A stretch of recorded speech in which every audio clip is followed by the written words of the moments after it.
এখন আমাদের ঘরে ঘরে কুলাঙ্গার সন্তান ভরে গেছে। বেশিরভাগ ফ্যামিলিতে বাবা মার চক্ষু শীতলকারী সন্তান নাই। আজকে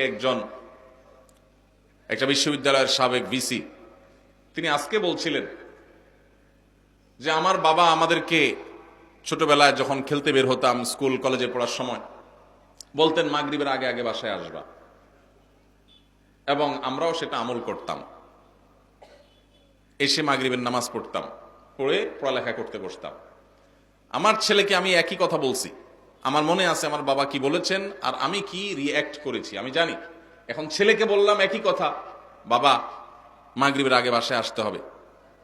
ছেলে আমাকে জবাবে বলছে, কেন বাবা, কেন মাগরিব পর আসতে হবে, ওয়াই? আমার বন্ধু বান্ধব সবাই তো মাগরিব পর পর্যন্ত খেলে, কই কারো বাসা থেকে তো এত চাপ দেয় না, তুমি এত জোরাজুরি করো কেন? তো আমি তার কথা শুনে বললাম, আপনার বাবা, ওই ভদ্রলোককে বললাম, আপনার বাবা আপনাকে এত বেশি খাবার নিয়ে পিছনে পিছনে দৌড়াইতে পারে নাই, আপনি আপনার ছেলে পিছনে যতটা দৌড়াইছেন। উনি বলেন সঠিক। আমি বললাম, আপনার বাবা আপনাকে প্রতিবেলা এত মাছ গোশ খাওয়াইতে পারে নাই, আপনি আপনার ছেলেকে যত বেশি মাছ গোশ খাওয়াইতে পারছেন। আপনি একটা বিশ্ববিদ্যালয়ের ভাইস চ্যান্সেলর মানুষ, আপনি আপনার ফিনান্সিয়াল ক্যাপাসিটি খুব বেশি হওয়ার কারণে ছেলেকে শহরে রেখে যত তুলতুলে জীবন দিতে পেরেছেন, আপনার বাবা আপনাকে এতটা সুখ দিতে পারেন নাই। কিন্তু আপনার বাবার আপনি অনুগত সন্তান ছিলেন, বাবার চোখ জুড়িয়েছেন, নয়ন জুড়িয়েছেন, অন্তরকে শীতল করেছেন, আর আপনার সন্তানটা কিন্তু আপনার অন্তরকে শীতল করতে পারে নাই। প্রবলেমটা কোথায়? আমরা যারা আমাদের বয়সী যারা আছেন এখানে, বা আরো যারা সিনিয়র মুরব্বীরা আছেন এখানে 45, 50 বা আরো উপরে, আমাদের অনেকের বাবা মা 3 বেলা ভালো করে খাবার দেওয়া আমাদের জন্য, আমাদেরকে তাদের জন্য কষ্টকর ছিল। কিন্তু এরপরেও আমরা বাবা মার প্রতি এতটা অনুগত, বাবা মাকে আমরা অনেক ফিল করি, অনেক মিস করি। বেঁচে থাকলেও ফিল করি, আর মরে গেলে আরো বেশি মিস করি, ফিল করি।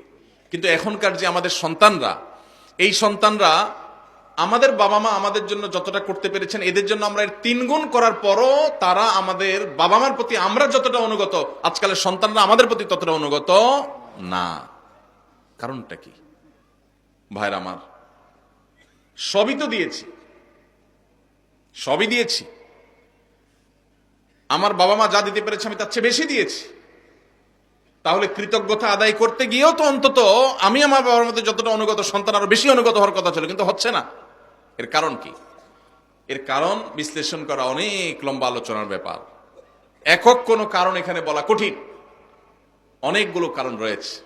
এর ভিতরে একটা কারণ হলো আমাদের এই সমাজ ব্যবস্থা, এটা পশ্চিমা সংস্কৃতি দ্বারায় এত বেশি প্রভাবিত হয়ে গেছে যে আমাদের সন্তানরা এখন তারা এদেশীয় সংস্কৃতি, এদেশে মানুষের কৃষ্টি, কালচার, সভ্যতা, এদেশের মানুষের তাহজিব, তামাদ্দুন এবং অ্যাজ এ মুসলিম ইসলামের যে কৃষ্টি কালচার, সেই জায়গা থেকে অনেক দূরে সরে গেছে। আমাদের তরুণদের একটা বড় অংশ তারা বিপদগামিতার দিকে চলে গেছে। এর কারণ যেমন পশ্চিমা সংস্কৃতির আগ্রাসন আছে, নাটক সিনেমার নামে, বিনোদনের নামে যেগুলো দেখছেন সারাক্ষণ, আপনার ভেতরের জগৎকে পরিবর্তন করে দিচ্ছে। সেগুলো আপনার ইমান, আমল, চিন্তাধারা সবকিছুকে প্রভাবিত করে নিজের অজান্তে চেঞ্জ করে দিচ্ছে। আপনি মুসলমান থাকছেন নামে আর খোলসে, ভেতর থেকে আপনাকে পরিবর্তন করছে, আপনি টেরও পাচ্ছেন না। আপনার সন্তানকে আপনি শিক্ষা দিচ্ছেন, স্কুল, কলেজে, ইউনিভার্সিটিতে শিক্ষা নিতে গেছে যে সন্তান, সেখান থেকে শিক্ষার উপরে ভর করে পশ্চিমার যে সংস্কৃতি আসছে সেটাও সে ধারণ করেছে, শিক্ষিত হচ্ছে, পাশাপাশি সে পশ্চিমা ধ্যান ধারণায় বিশ্বাসী হচ্ছে। এর ফলশ্রুতিতে ইসলামের যে ট্র্যাক, ইসলামের যে সুমহান শিক্ষা, সেই শিক্ষা থেকে বঞ্চিত হয়ে ধ্বংস হয়ে যাচ্ছে। এর অনেক কারণের ভিতরে একটা কারণ হলো সন্তানকে আপনি সেইভাবে হালাল খাবার খাওয়াতে পারতেছেন না আপনার বাবা মা যেটা আপনাকে খাওয়াতে পেরেছে। আপনার বাবা মা অনেক কষ্ট করে অল্প খাওয়াইছেন, কিন্তু হালাল খাওয়াইছেন, তার বরকত ছেলের মধ্যে আপনি পাইছেন।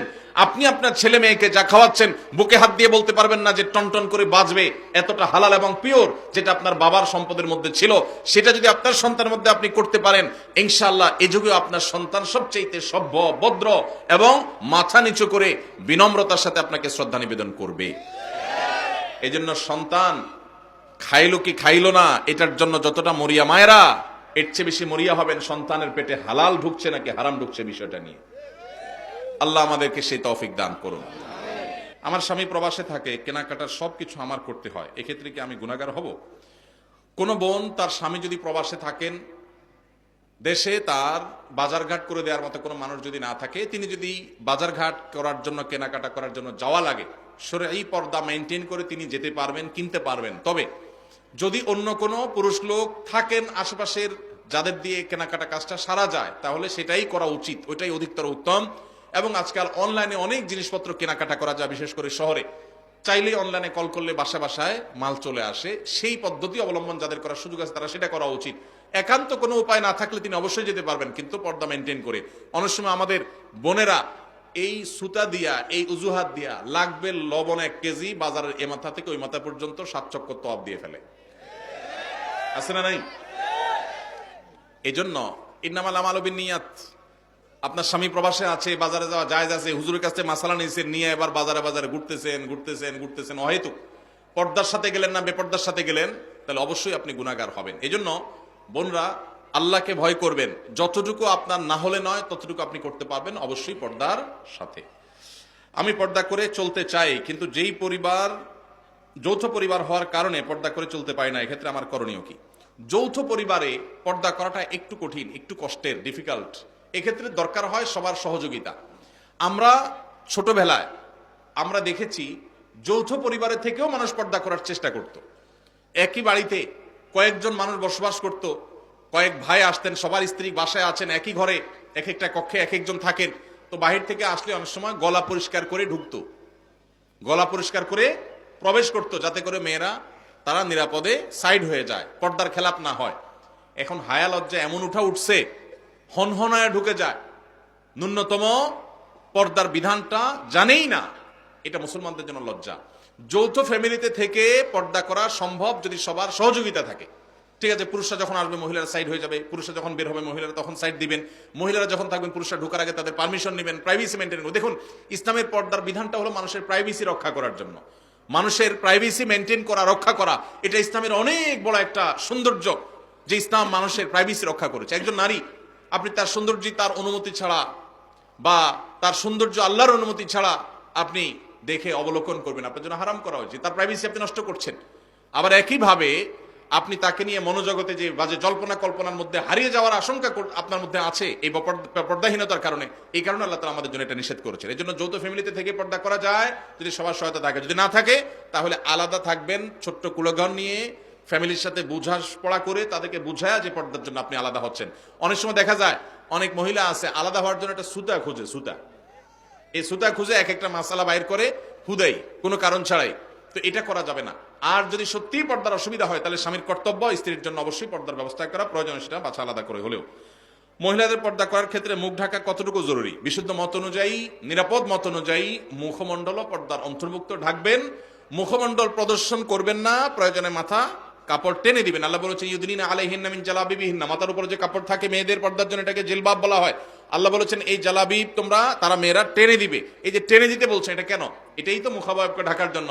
আম্মা জানা আয়েশা রাদিয়াল্লাহু আনহা বলেছেন, হজের সময় আমি যখন নবীজি সাল্লাল্লাহু আলাইহি ওয়াসাল্লামের সাথে হজ করেছি, সেই বছর আমি ইহরামরত অবস্থায় মেয়েদের জন্য মুখ উন্মুক্ত রাখতাম। যখনই কোনো পুরুষ চোখের এরিয়াতে চলে আসতো তখন আমি কাপড় টেনে দিতাম। এখান থেকে বোঝা যায় তারাও মেয়েদের চেহারার পর্দা করতেন। এটাই হলো অধিকতর বিশুদ্ধ এবং অধিকতর আপনার নিরাপদ মত।